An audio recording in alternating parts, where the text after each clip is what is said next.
Capage TV. Capage TV. Tout le faux prédicateur, menteur. Ok. Ce sont les antéchrists. Ça en cravate, en veste. Na ba col pastoral, na ba zambala, balati ba croix. Tant bazoté ya mensonge. Ce sont les antéchrists. Bazoté les là, la doctrine de Jésus-Christ vous avez prêché par les apôtres. Au ce moment, comme on a déjà dans internet, oya fingi oyo, oyo alobi oyo. Par exemple, pasteur moko na limité awa. Alobi ke bandeko oyo ba changer ba kombo. Je crois on a pas yoka diango. Ouais. Oyo ba changer ba kombo. Ça ma solo abi ba zongisa ba kombo na bango normal. Tout ce pasteur, c'est comme ma béni pasteur alobaki wa. Na sepela na bato ya. Tiziamina ba grand pasteur. Bato ya nani ya médecine soka so défendre musala na ye, azo se référer toujours na ba formule na ye. Mais tu as droit soki azo se référer toujours na ba article na bango. Mais yo pasteur ozo ba makambo sans verset. Un grand homme de Dieu c'est qui? Po yebani. Bande ko na biso ba musicien ba yebana. Quoi c'est ko yebana ndeko sala ke mutu azala un grand homme de Dieu. C'est ça le problème. Nanya lobi ko za grand homme de Dieu. Po yebani. O yebani po zo sala ki sankara ya bato. Ko yebani zali pour la télévision. Et là on est là qui sika donc un grand homme de Dieu tant là tu fais sur les la télévision, ozo sala no ba commentaire, ba analyse, ndo mbamo ko migrant.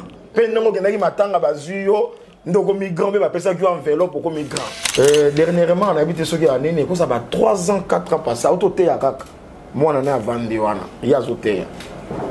Até qui. La salle fait témoignage à Moïse. Até qui était à Moko, il y a athlète à couronné. Dans la on a télé.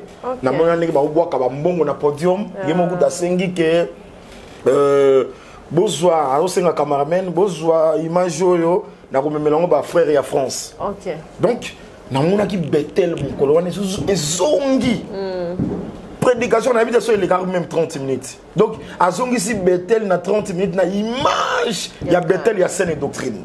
OK. Parce que betel a lu la scène doctrine. Il y a les années. Fashionisé un grand, c'est toujours le Seigneur Jésus-Christ. Amen. C'est lui le grand prophète. Amen. Le souverain pasteur. Amen. Grand Yohana. Amen. Bisono sototikali. Éphésiens chapitre 4, verset 11, il a établi les uns comme. Amen. Bisototikali kali toza ba petit moto na moto na ngolu na particularité à grâce au Nzambe a tchekate na ye. Koloba ke grand par rapport à quel critère? Mobali aza moninga moi cité. Oh moi ça ko banda sakana mobali. Non. Ma sœur, na bi koza Nzambe. Ozo salango d'abord pour ezali loba Nzambe. So kaka oza soumise devant ton mari. Mobali siko na tour na yepe et sengela zongi sela yo amour. Amen. Parce que babi mari aimez vos femmes. Donc biloko mibale o esimbi ndako libale pesango elengi. C'est l'amour et la soumission. Amen. Amour eza pas mobile. La soumission, et ça pas moi si. Et moi si, sera ni ko sambela, azipa motu. C'est ça la saine doctrine. Moi si Allah t'a avec pudeur, puis avec modestie. Et c'est ça la saine doctrine. Mateya o papa mbiye, ateya ka yangwana. Pe tanga zo teya yango, soko koti na betel, okomona maman lati azipu nzoto bien, pe azo sambela, sana ki tambala na ye. Ozotala liteya na bandimi bazo kokana. Mais les lois n'a évité ce qui va changer de doctrine, tout va tirer la doctrine noire. Il était là, bandimé, coranaté. T'es les leçons coranaté. Et l'une va que va comme quand nous autres manquons par l'union sexuelle. Aux hommes, mon maman. C'est que na katianda kwa libala na vie conjugale, consommation. Il y a mariage et sengele salama. OK. Kopime la mobile nzoto te, mobile pe kopime la sœur nzoto te. OK. Aux hommes na mabilo koana. Donc, c'est vraiment très important. Et puis, consommation en mariage, les autres salama, et si quand nous même dans le salon, même dans la cuisine, même dans la salle de bain, ça permet. Nous allons permettre de s'occuper les sous-soutés. Peut-être, beaucoup de gens tout ça quand même tout ça quand même beaucoup passé rapport sexuel. Na mis sur la batute. Seigneur, tu me connais plus que moi-même. Saint-Esprit, tu connais ce que Dieu attend de moi. Je veux simplement te dire, de moi-même je suis limité, tu sais. Impose-moi ta volonté, Seigneur Jésus. Même dans ma douleur, tu es toujours avec moi. Même dans ma souffrance, tu es toujours avec moi. Tu enduis ma tête et ma coupe déborde. Apprends-moi à m'arrêter lorsque la nuit s'arrête. Quand tu fermes le ciel, ne veux pas dire que tu l'abandonnes. Quand tout devient noir, ne veux pas dire que tu l'abandonnes. Quand tu fermes le ciel, ne veux pas dire que tu l'abandonnes. Tes compassions ne sont pas épuisées. Tu m'aimes encore, tu m'aimes encore.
eloko nyonso esalema na liloba bambisi na mai banyama mpe na zamba kasi mpo na moto yaya na ngai osalaki renio na molimo mosantu na Yesu masi ibangala talo boke na ngai na elilingi na yo otibo nzambe kati na ngai otindi ngai na konza na se na moye yango nalobi osala nyonso mpo na ngai Yesu motema na ngai afandisama na kimia eloko moko te ekolekela bomoi na ngai etanke naza na se na mokili oyo Yesu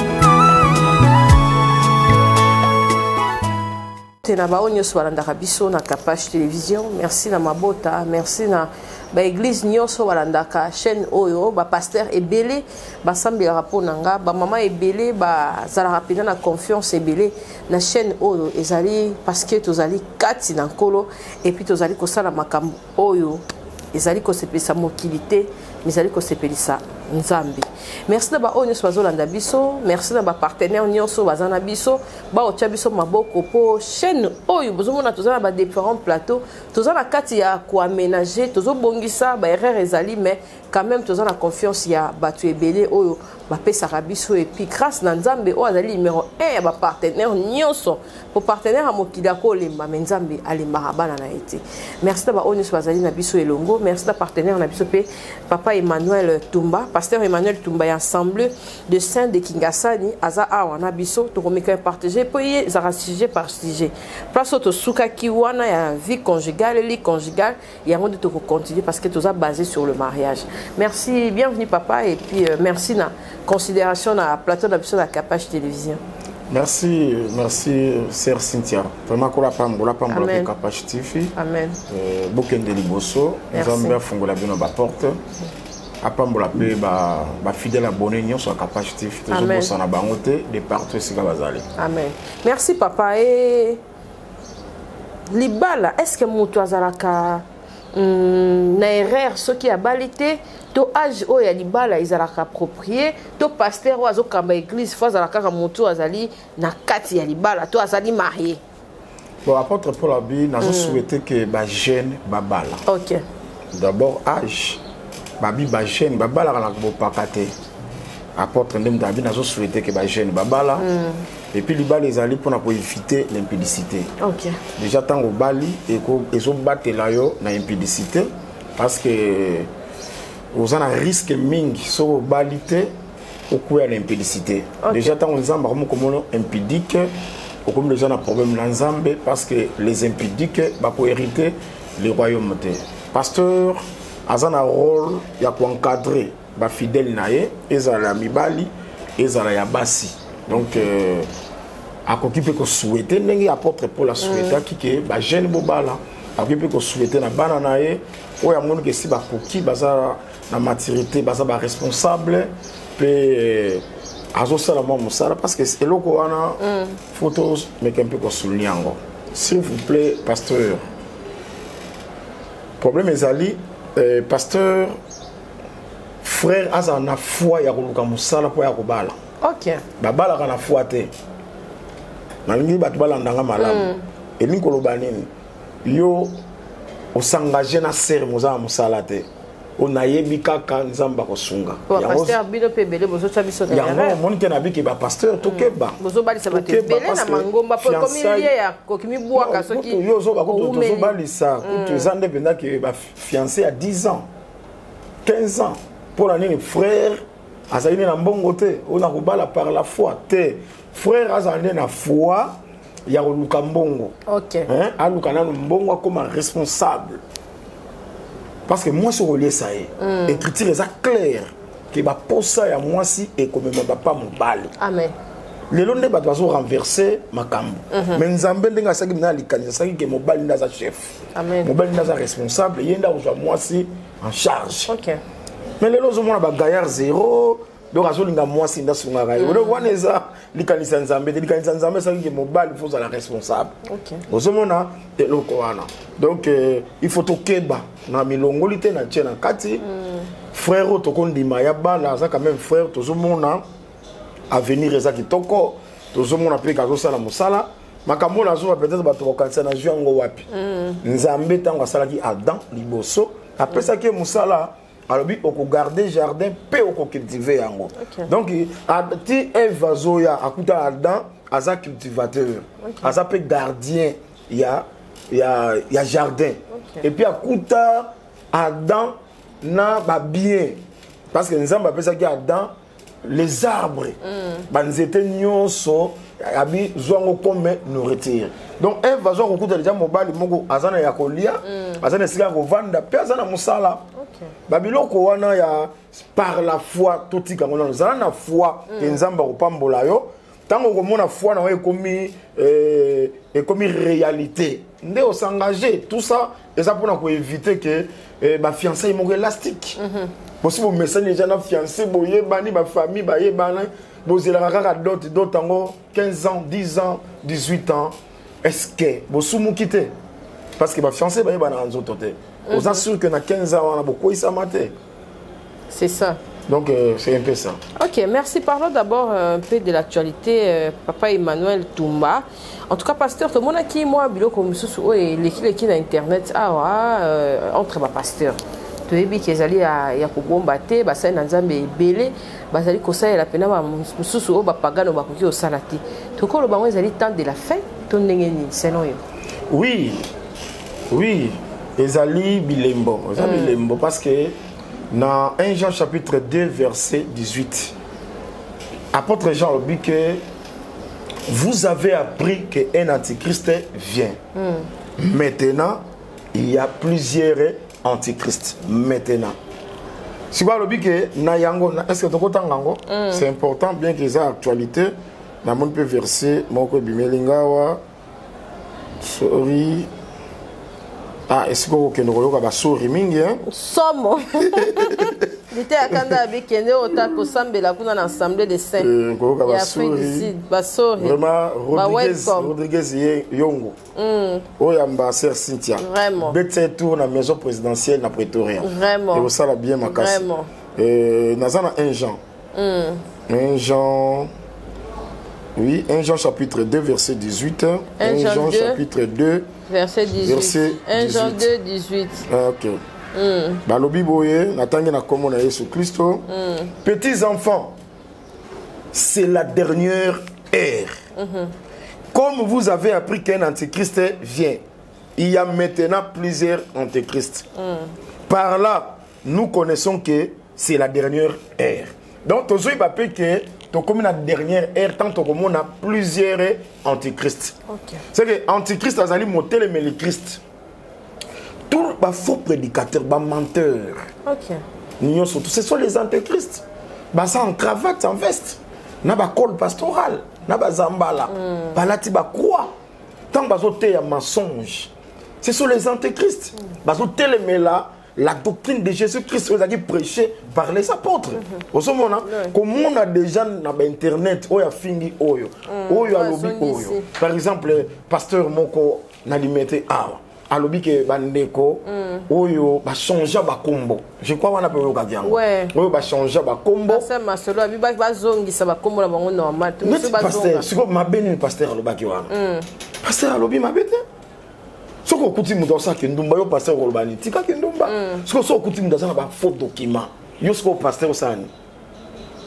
Vous pas qu'on a mafuta. Si vous avez un non, albaki bateau, albaki moto ya changé. On a pas mobimba. Non, il y a des résidents. Ah, il y a des Afrique d'ici, il y a des faux papiers. Si vous avez un Afrique d'ici, vous avez un visa. Si vous avez décidé que vous vendez Dakuna, vous vendez des Sud-Africains habitants, vous avez faire soit carte yango.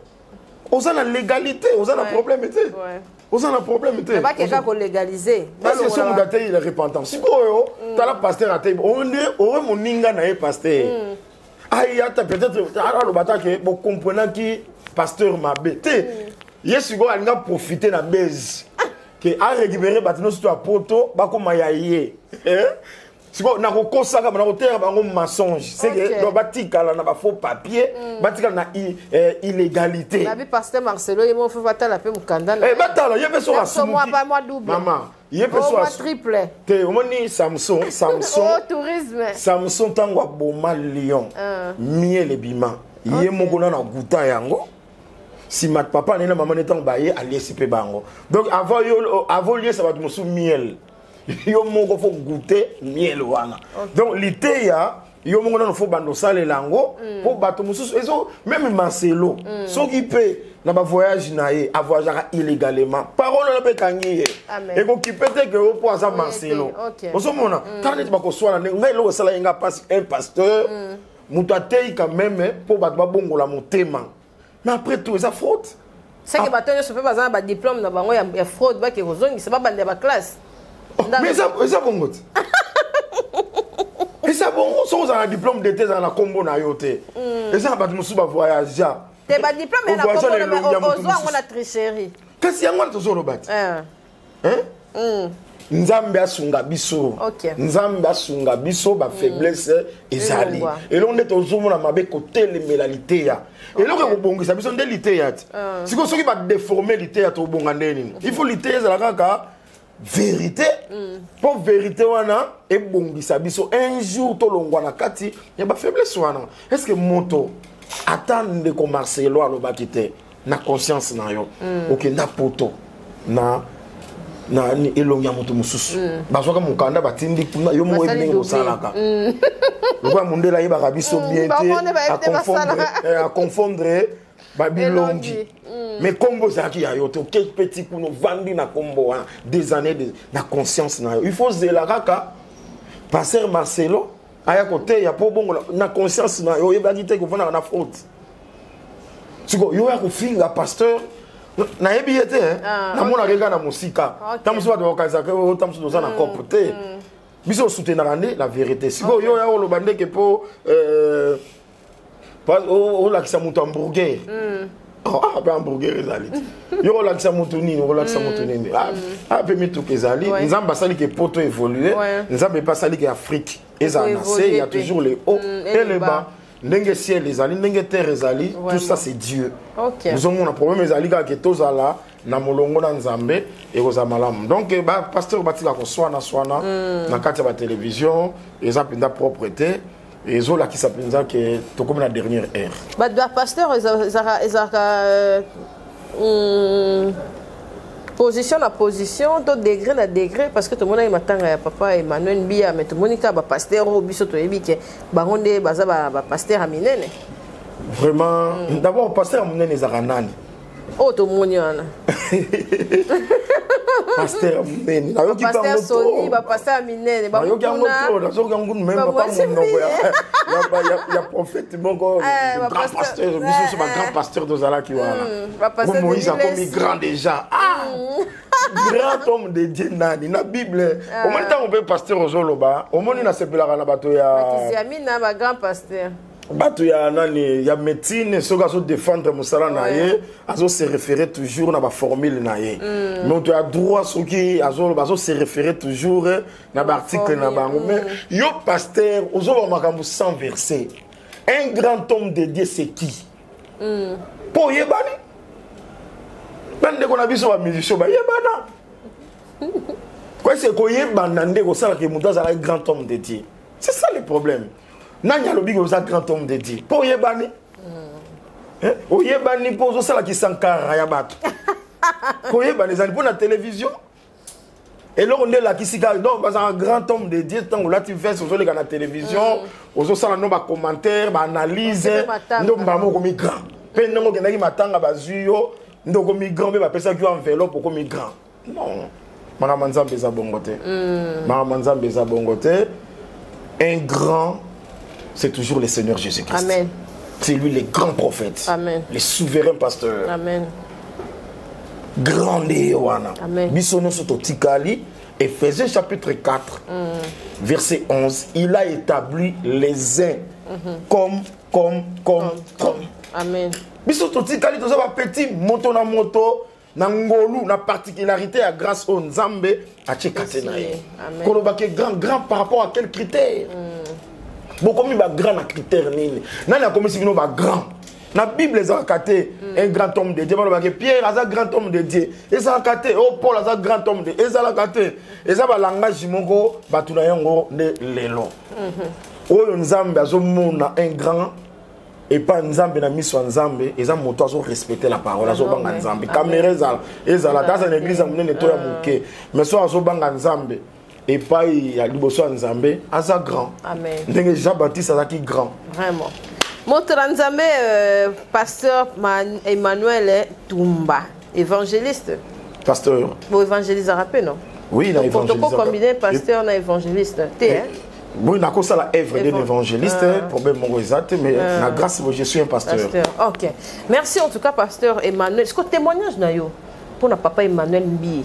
Mutu avandi kat na tonga et tonga la bino pe comme na ba makambo belé ba poison ba kobomana biso to yebi témoignage ya papa mais atiki kondimana été afanditi kino na dernière demeure ba mona pe mutu ya malamu na tangu ya suka to moni église pe batu ninge ba honorer papa témoignage na ye en 2 minutes car au bani. Bon témoignage à papa apôtre Mbi vraiment ce que na cause à la censeur nazaki ko admirer makasi personnellement donc nazaki koyoka na radio Sentinelle à l'époque. Vraiment, ce qui n'a pas été, n'entend que le bango quelque part que papa Mbi azaki so azote ya ozotambola okolongwa ndako na yo ozotambola yo zwi taxi ti eso comme ki maté ane mobimba na radio. OK.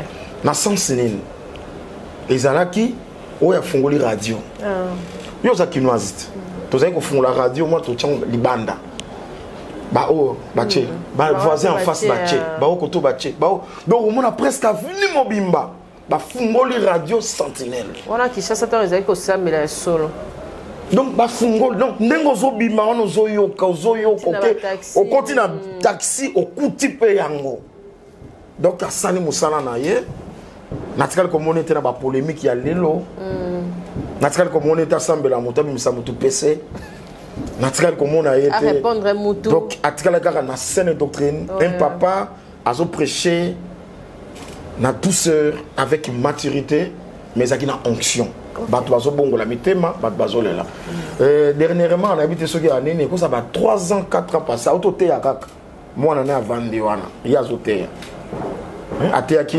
ngasalpe témoignage ya Moïse ateyaki lite ya moko ya athlète azaka couronné na landaka on a télé na mona ndenge ba obwaka ba mbongo na podium ye moko dasengi ke bozwa azosenga cameraman bozwa image oyo na komemelango ba frère ya France. OK. Donc na mona ki betel mokolo wana ezongi. Prédication na biso il est même 30 minutes. Donc azongi si betel na 30 minutes na image ya betel ya scène et doctrine. OK. Parce que betel a la scène doctrine té. Ya le ezani. Ah! Fashionisé. Ya biso boy papa. Kende kuno do scène doctrine. Ndenge ezali benake procédure doctrinale ezali kati na libanda. Donc la personne ça qui tambala. Parir ya sainteté ezali. Non, soko lingo sambela. Soko lingo sambela. La tcheki tambala. Fukanga mutu. Eza signifie ni. Eza recommandation apostolique. Nzambe nda recommander yango que moi si soko lingo sambela azipa mutu. C'est ça la saine doctrine. Moi, c'est là avec pudeur, puis avec modestie. Et c'est ça la saine doctrine. Mateya au papa mbiye, ateya kayangwana. Pe tanga zo teya yango, soko koti na betel, okomona maman lati azipu nzoto bien, pe azo sambela zana kitambala na ye. Ozota la liteya na bandimi bazo kokana. Mais lelo na ebite soki ba changer doctrine, to batikala na doctrine wana. Liteya na bandimi kokana te. Te lelo zo kokana te. Ah.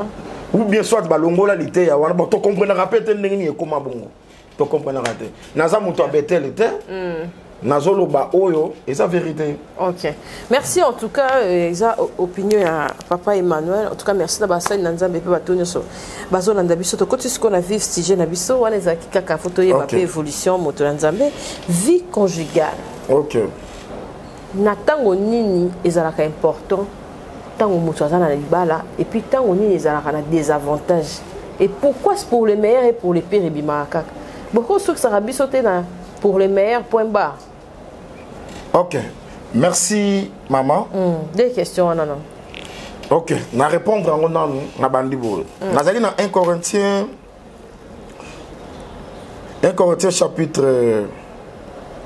chapitre 7 chapitre 7 verset 3 à 5. Ouais. Que le mari rende à sa femme ce qu'il lui doit et que la femme agisse de même envers son mari. La femme n'a pas l'autorité sur son propre corps, mais c'est le mari. Et pareillement. Pareillement, le mari n'a pas l'autorité sur son propre corps, mais c'est la femme.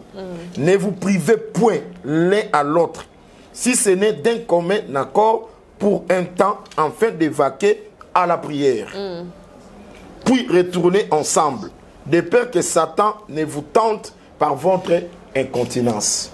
C'est que dans le cas toi conjugal, sexe est comme autorisé. C'est que bango directement balongo ba fiancé parce que to tambola bina molongo te na yo to tambola ki benda ba verser d'autres après d'autres cérémonies ba sambeli pona bino ndesko bozo kota na ndako libala so tambo kota na ndako libala vie privée za susute onga mobali na osama kamonanga mwasi na sa nous autres on a bino na nous fait comme un c'est que mobali tango nyo so na posa ko zo mwasi na e azuye moi si peut tango nous on a pour ça il y a rejoint mobali na ye azui kuna mobali comme matin que je suis fatigué j'ai beaucoup travaillé té moi si nous na pour ça na yo ndenge boy moi si otika ngana tout ki pondu mingi kuna ba explication za susute et loko bokanga ki motema tango molai na fiançailles avance ko nzambe autoriser bino consommation ya mariage. OK, boko vanda kaka réseau ba pesi moko pe d'un commun accord la prière et ceux qui aussi prier babi bozonga kosangisa nzoto de peur que Satan a tenté bino. Parce que Satan profitaka na incontinence tango osoluka mobali na yo un mois mobali a pu melo nzoto Satan kokota moi ça sala adultère. Ndenge moko pe mobali azoluka moi si na ye wachele couper à jean tout ça. Incontinence ya mobali asoko ko quitter boeti Satan n'a pas ko profiter akazu makangu libanda et comme makambo sida et comme makambo belé et puis na miso nzambe a commis adultère babilo kwana et qu'on a bénéficié il y a Satan et qu'on a bénéficié à Christ. Raison pour laquelle c'est la parole de Dieu. Yoko kangamato ite po et comme il y a sexualité. Muto créé sexe c'est Dieu. Aux hommes consommation il y a mariage et singeli penza et salama. Yangonde zali accomplissement. Il y a Genèse chapitre 2 verset 24. Oui l'obiete yangwana mobile ya kotika ndako ya baboti akokangama na mwasi babi le deux deviendront une seule chair. Bazo comme une seule chair c'est par la consommation ya mariage. Yangwana romona même apôtre Paul dans 1 Corinthiens chapitre 6 verset 16 à l'obiboé. Loin de là, ne savez-vous pas que c'est lui qui s'attache à la prostituée est un seul corps avec elle? Car est-il dit, c'est que a puisé source naye oyazweli makambo ezalaki Genèse chapitre 2 verset 24. Il y a une citation dans Ngwabi, car il est écrit les deux deviendront une seule chair. C'est que si on s'attache à la prostituée, on connaît la prostituée beaucoup comme les autres monko. Et l'ingolo ba comme les autres monko par l'union sexuelle. Ozomona maman. C'est que na katianda kwa libala na vie conjugale, consommation, il y a mariage et sengele salama. Kopime la mobali nzoto te, mobali pe kopime la sœur nzoto te. Ozomona mabilo ko wana. Donc c'est vraiment très important. Et puis consommation à mariage, les autres salama, et si quand nous même dans le salon, même dans la cuisine, même dans la salle de bain. Ça permet. Nous allons permettre les occuper les sous-soutés. Peut-être beaucoup mi battre la caca. Tout ça quand même baïmé. Tout ça quand même beaucoup passé rapport sexuel. Na miso abatute. On a beaucoup mal roi banyama. Et vous avez malam te mais gola batu mayele consommation en mariage et ko sala manango bisika nyoso obino bolingi sauf que to garder pudeur na miso bato to ko sala te. Alors ma sœur, ma position muso pe na libala bato balani na bonzabe ba éviter on peut la fornication to ndeni moto na nzambe. Bon, interdiction. Bon, on a évité par rapport à la position, c'est le manga na pesa ka na sa pinda na ba verseté. On a quoi appuyer mais c'est le maman na bana na yo, ta femme légitime, ta sœur ou aza mwasi na yo. Oui, bah peut respecter parce que ça peut na ba position monsieur ça respecter. Après tout boza ba nyamate, boza ba tout ça peut moto zo sambela et surtout partenaire non c'est ta femme. Ta femme légitime, maman bananayo, à sa prostituée qu'on traiter le la prostituée. On les a conseils nazo pesa. Hein, ils a conseils nazo pesa. Dignité quand même sengele zala na moto bozo tambolane vie mobimba, boza ensemble, boza déjà moto monko. Vraiment faut qu'on respecte. Ndenge mon père moi c'est bien respecter mon bali naï. Alors maintenant na kati ya toi conjugal sœur Cynthia. Et c'est na biloko mi balé. O simbi ndako libala ana lingi tolo bango malembe le ba problème eza mingi na ndako libala ebele soki ezaki na tribunal mo ezaki kosambisa ba différent o eza na kati ya bandako libala tribunal wana ngi koza na batu ya kosakana te chaque jour chaque heure chaque minute na ndako libala incompréhension sera toujours entre mobali na mwasi. Alors biso to bengami nalobaki la fois passée ma sœur écriture lobi tozali mungwa ya mokili biso ba Kristo tozali mungwa ya mokili mungwa musala ngo za kopesa saveur na biloko c'est que tant bazo ba ke boza mungwa ya mokili biso ba Kristo ba chrétien donc na domaine ya mariage et sengeli biso ne topesa goût ya mariage na mokili na quartier vandi na lupango vandi couple ya ba chrétien esengeli la ngwa epese lengi bato nde bayaka kozwaka batoli ya mariage epa na bino ke bino bokendaka epa na bango siko po bovanda bien na ndako ya libala eza na biloko mibale biloko mibale yango eza na Éphésiens chapitre 5. Éphésiens chapitre 5. Éphésiens 5. Oui, verset 24 à 25. Balobi boy. Nako bandata na verset 22. Ouais. Femmes, soyez soumises à vos maris, comme au Seigneur. Car le mari est le chef de la femme. Amen. Comme Christ est le chef de l'Église, qui est son corps, dont il est le sauveur. Or, de même que l'Église est soumise à Christ, les femmes aussi doivent l'être à leur mari en toutes choses. Amen. Marie, aimez vos femmes, comme Christ a aimé l'Église, qui s'est livré lui-même pour elle. Amen. C'est que, sœur Cynthia, mobali a un devoir vis-à-vis à moi si. Devoir ya mobali et pas moi si. Et pas moi c'est comme droit. Ndenge mon pe moi c'est un devoir na et pas mobali comme droit. Nangina tali saboé. Que libala ya bana nzambe sengeleza le lengi. Amen. Ezala ko lela kate lo kwa ba bala nyonso ya mokili. So eloko ni esala ke libala ezana kimia. Ezali moi si azala soumise en toutes choses. Et pas il y a mobali.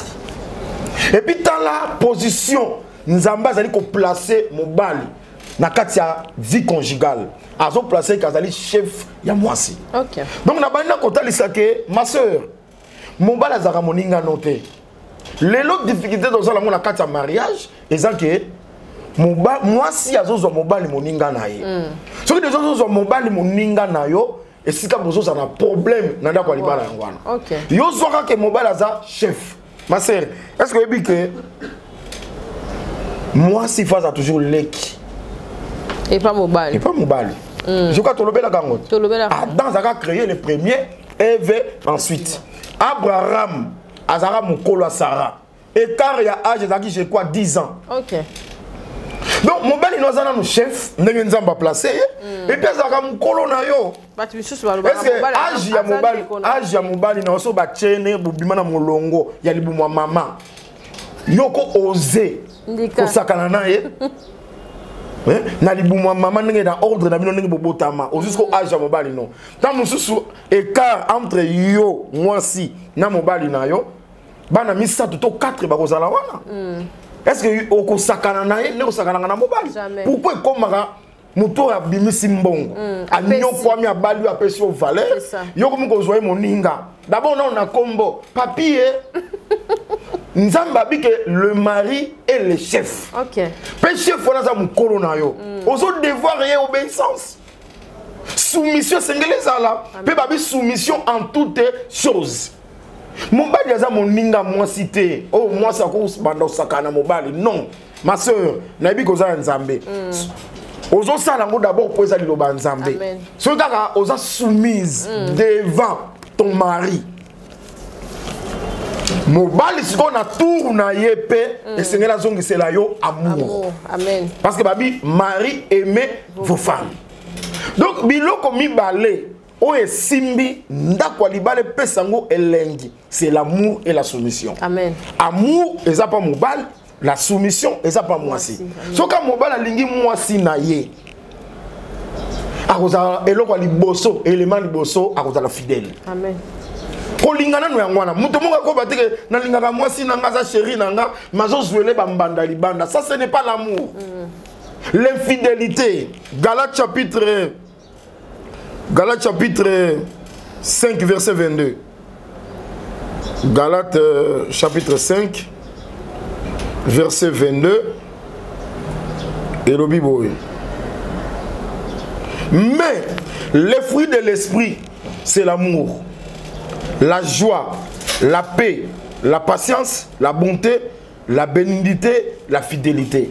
c'est que moto yo aza na Saint-Esprit. Saint-Esprit ko pese bolingo. Pe bolingo etambola kanzela mo na fidélité parce que et l'amour pe fidélité et bimi na esprit. Ya ngombo ntolobaki na choix ma sœur ko pour n'importe quelle modalité. Amen. Pour na mobile aza baptisé na Saint-Esprit parce que le Saint-Esprit ko pese amour pe ko pese fidélité. Amen. C'est que mobile on a azolinga moi si na Saint-Esprit. Amen. En tout cas, entre la soumission et l'amour, champ magnétique est wana. Ce qui moi sont soumise, il bossa mobile, on comprend que on quoi attirer, et ça quoi attirer amour. Il y a mobile vers yo. Mobile azo lingote peut-être parce qu'on a qu'un poli. Mobile azo lingayote peut-être parce que on a soumisité. Mobile azo loba monko, yo so zongisi maloba mitano. Zwelanga mai tchelanga na douche di na mai pe yo ngo zonga mbona musala te balobi ke ozala soumise en toutes choses. Amen. Et puis faut ko yeba ke na ebane na pensée initiale ya Nzambe alobaki ke il n'est pas bon que l'homme soit seul. Je lui ferai une aide semblable à lui. C'est que moi, si dans ozoya pembeni ya mobali, ozoya nde lokola aide, osunga yo kosunga na nini. Na misala. Amen. Oko tokele mai. Oko tele na douche. Oko repasser bilamba na ye. Jamais mobali akozala azoluka bilamba kolata bilamba ezali froissé tout ça. Non, ce n'est pas bien. Ça ce n'est pas la soumission. Et puis kobengela. Respect aux alatés. Nous avons un écart il y a 7 ans, 10 ans, même 15 ans. Nous avons un Georges. Ah non, non, non, non, non. Il faut que papa na. Benga ta papa. Ma bébé aux alatés. Sur benga papa. Ma bébé aux alatés. Donc, nanga ki Nathalie Sake. Ils ont un biloko mi balé. Amen. Ou ils ont simba. Ils ont un socle. Ou simbi nda kwa libala.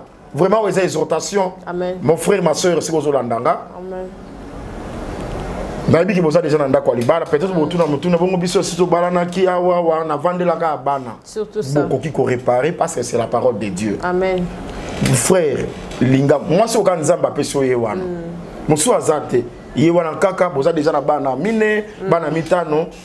Nda olinga ye. Ma sœur peut faciliter frère. Zala soumise. Zala soumise. Amen. Zwa bilamba frère, sikola bien repassé. Tiens na molongo. Babilo kono se tourne et benda kabolingo. Amen. Et pas yande ko mobali. Zwa mai na ye, babouche na ye, contrôler tout ça. Parce que zala batu mususu, ozomo na bavandi na lopango basata musu 4 portes. Li papa babouche ya mobali. Ils ont se retrouver dans mon balazoluka, à son la chaussée. Dis pas pendant les heures, ils ont mis ma porte à ma voisin. Est-ce que c'est normal? C'est Cynthia, moi je ma cambouana. Batu bakon négligeant, mais babilo que vend ici. Libala. Et l'engia libala de yangwana. Et suis à mon bali. Une semaine basukola kate. La lingerie. Manière à servir. Mon bali na table. Mais quand même, il faut table pèse à décorer. Vraiment. Il faut ça rappeler émission table pèse à la décorer. Aux hommes on a koto sanya vert, koto sanya rouge, tout ça. Tu éviter ce bateau ça la drapeau ni na nini. Autant de manière ba katela ta foufou ya pamba bache. Mon bala fungo le talbio bache lingo moellon, to foufou.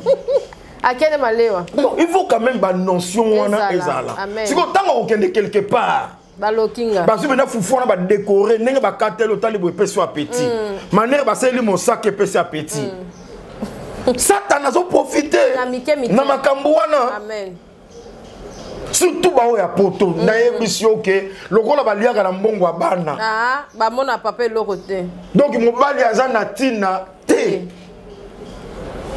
Tout le monde même na internet ba boire quel mobali biloko libanda. C'est ça. Non non non non. Beaucoup de niveau à la tête, Zala soumise, Mobali, Aza Mobali. Merci, Pasteur Emmanuel Tumba. Merci en tout cas pour la tranche. Nabiso, Naza sur ce zongi, tu récupérer qu'à place. Ok. Na oume la pété. Bana nanzambe libota mobimba. Oh, balandi biso lelo. Mot gentil pour te clôturer. Et puis prière pour na concilier sa émission. Ok, merci ma sœur Cynthia. Vraiment, na tota sa gratitude nangai. D'abord, et pas nayo. Merci. Et pas nayo. Na lobi pe que bon voyage. Merci. Nzamba batela on a décollage. Abatelo pe na même dans les airs. Surtout ça. Atterrissage Nabino, nous avons vraiment protégé. Amen. Quand ma avion, ils ont un stress makasi. Ils ont un stress makasi. Vraiment, nous avons accompagné. Amen. Kokende tout comme Kozonga. Amen. Vraiment, bah sport na yo le kisaki. Il y a Kosonga église. Vraiment, nous avons ça gratuit nanga et pas na yo pour le kisaki yango. Na sœur Arlette Mwaka depuis les États-Unis. Sima na yo komi. Amen. Sœur Arlette Sima na yo et komi. Ndenge na bimi na tongwa bona tiki ba ça déjà ba crepsage. Le cigano so crepsage ezala ki pe. Wanza ba kobosa neta sa komi na livre. Ba déjà crepsage na kozwango ba photo na kotindela yo. Omona ke mbongo na yo. Olobaki na ngate ko pasteur Zwalia semulte. Olobaki ya musala nzambe. To bengi ba frère to pesi ba sombi sima bazo sala musala na kozwa ba photo na kotindela yo vraiment to ngaka to bakaki kolo apambola biso. Amen. Chantier za monene ba o ba ko continuer ko contribuer pona église ya Nzambe basalango Nzambe kozanga to ko pambola bango et surtout que tozana opération achat parcelle. Vraiment ba 10 20 nabino et osala que to somba lopango mosusu parce que autres nango temple comme moké ba bazova na balabala c'est quand même to tchaba na Nzambe na condition ya malama. Merci en tout cas. Kolo apambola bino mingi. Le sambo ya mukera photo clôturer. Seigneur Jésus. Ba couple nyonso baza na mwa kokoso na mabala na bango tigate liloba oyo eya bongisa. Ndeko mwasi azangaki soumission pesa yango ndeko mobali azangaki amour pesa yango grâce et bénédiction ezali kolo ya moko na moko na kombo na Yesu Kristo tosambeli pe tolobi amen. Amen. Nzambe ya pambola moto na Nzambe Nzambe ya pambola biso nyonso tozana frère Héritier Songo le partenaire na biso album nezali Yesu azali bien yango yo en tout cas aza partenaire ya Kapage télévision aloba te ya mokie Kapage ngana rodotinda pona avancement ya Kapage télévision album nezali sur le marché bolukaye ayemba banzembo ya bien mosai na Nzambe azana achat parcelle opération achat parcelle numéro ya mosai na Nzambe tu as toujours na émission bosa lokola serre na biso ya chaîne na biso Pasteur Emmanuel Tumba TV. Pasteur Emmanuel Tumba TV. Pasteur Anokatika Past. Emmanuel Tumba TV chaîne na YouTube. Bon s'abonner, ceux qui veulent vraiment bon vivre boyo kaka makambo na ba détail na nyonso bo s'abonner na chaîne na biso. OK, grâce au tshela moto wa Nzambe kaka de to tshaka wana. Comme ça ba tanga directement bazo kende kuna. Nzambe ya pambola biso pe ma boto na biso. Bye.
J'ai lié.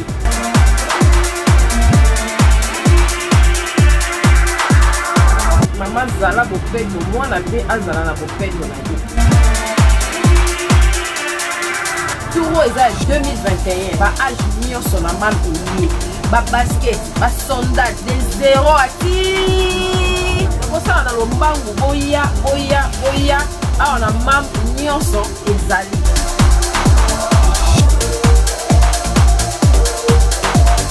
Maman bomisa bana po ya ngonde bokasi ya bapara. Maman eyeli yo nyonso. Chez Mam, Pour une tenue tendance de saison qui donnera le ton à votre habillement, vous cherchez des costumes, chemises, pantalons, chaussures, des baskets, robes, sacs et autres accessoires de qualité, pas cher pour toute la famille. Découvrez notre collection.